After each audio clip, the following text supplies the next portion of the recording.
Now I want to turn to the depth of this on the legal side with a friend of ours on this show. You may have noticed in this gun debate that when you ever talk about gun control, you have a lot of people talking about protecting the Second Amendment. That's almost a backdrop even when people want some change to the laws. Look, it's very simple. There's nobody more pro-Second Amendment than Donald Trump. I want to say it again. This is not in any way a violation of the Second Amendment. I believe in the Second Amendment. I don't want to take guns away from law-abiding citizens. No one's going to take my guns away. I'm going to protect the Second Amendment. You may have noticed several Democrats in that collection of policymaker reactions. So what does the Second Amendment mean within the gun control debate, legally and factually? Well, as promised, we turn to a friend and a constitutional expert in our opening argument series, former Acting Solicitor General Neil Katyal, who's argued dozens of cases before the Supreme Court. And let's start with the English, sir. What is the Second Amendment? What does it prevent in this area? And what are people getting wrong about it?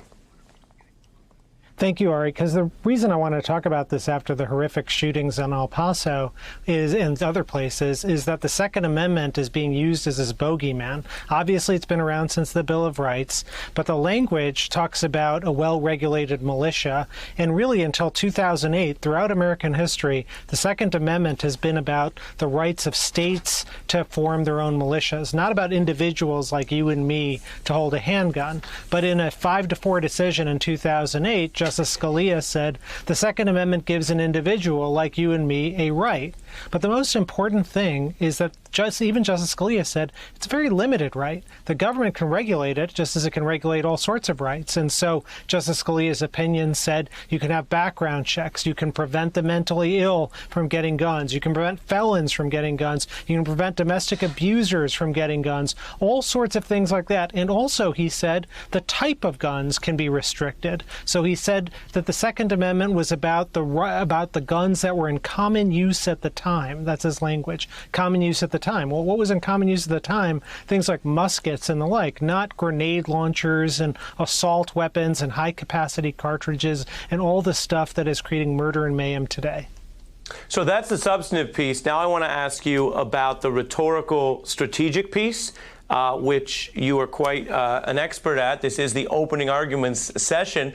And while you're not an advisor necessarily to any particular gun control advocate, I wonder what you think in the public realm of the frequency with which gun control and gun safety advocates, Democrats who've been more critical on this issue, revert to referencing the Second Amendment. Because do you think at a certain point it almost reinforces the misperception that a lot of these are Second Amendment issues, when certainly when it comes to limiting, say, grenade launchers or weapons of war, as you say, there's not a lot of case law to suggest the Second Amendment is even relevant? Well, I actually like what the Democrats are doing in the clips you showed, because they're saying, look, I believe in the Second Amendment. I believe an individual can have a right to a gun, but that doesn't mean a gun that can produce mass murder and mayhem, and it doesn't mean any individual, someone who's mentally ill or something like that, shouldn't have a gun, nor should someone who's underage. And so there are any number of reasonable restrictions that can be imposed totally consistent with the Second Amendment. The Second Amendment is being used as a bogeyman to stop sensible gun reform. And, you know, the results are in the streets, and they're devastating and sad, and this country has to do something about it. Yeah. And I'm sick and tired of Republicans hiding behind the Second Amendment. Well, you lay it out that way, and it's something we sadly deal with so much in the newsroom, and Americans deal sadly so much in their communities, in their stores, in their schools, in their churches, basically everywhere. And so there is this slow accrual of what are we going to do about it if people want to do something about it. So appreciate your primer on that. Before I lose you, I did want to ask you about another story that hasn't gotten as much attention, but a Harvard student who says he was basically denied entry to the United States is now getting to campus. This is a Palestinian student who basically says that he was questioned for hours at the Boston airport last week, a border agent searching his phone and laptop. And the student now has told Harvard's newspaper, which has given some life to the story, that after 5 hours, they were called into a room and there was screaming. She said she found people posting political points of view that oppose the U.S. on this incoming student's friends list.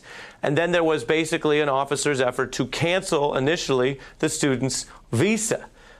This is one of those stories that goes to the way we live immigration now. What jumps out to you about it?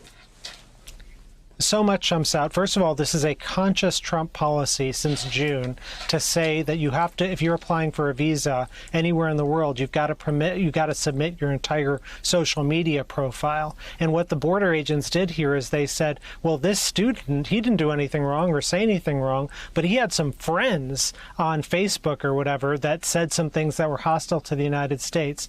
And Ari, I can't imagine something more pernicious and destructive than the idea that we're not going to let people into this country because we're afraid of what their friends might say or think. I mean, our entire country is built on the idea that we celebrate debate, we celebrate disagreement. What makes America so awesome is that we want these other people to come in with these ideas about America and convince them that they're wrong and have a debate, hear them out and the like. But this is the encapsulation of Donald Trump's snowflake presidency. He's afraid to have people who disagree or have friends who disagree. I mean, we don't even know that the student disagreed. And it's getting out of control. And I really do think that, Americans need to stand up for the proud traditions of, look, we're not afraid to have a debate about whether America is great or not. Come to this country, we'll have that debate. We're not going to bar you because of your friends' ideas. Yeah, it's a very interesting story and one that may not have gotten enough attention yet. Neil Katyal, thank you as always. And I'll remind viewers, you can go right to msnbc.com/opening arguments tonight. You can get this segment later tonight, as well as an archive of Neil's work. Now, hey, I'm Ari Melber from MSNBC. You can see more of our videos right here, or better yet, subscribe to our YouTube channel below. You could have been anywhere in the world, but you're here with us, and we appreciate that.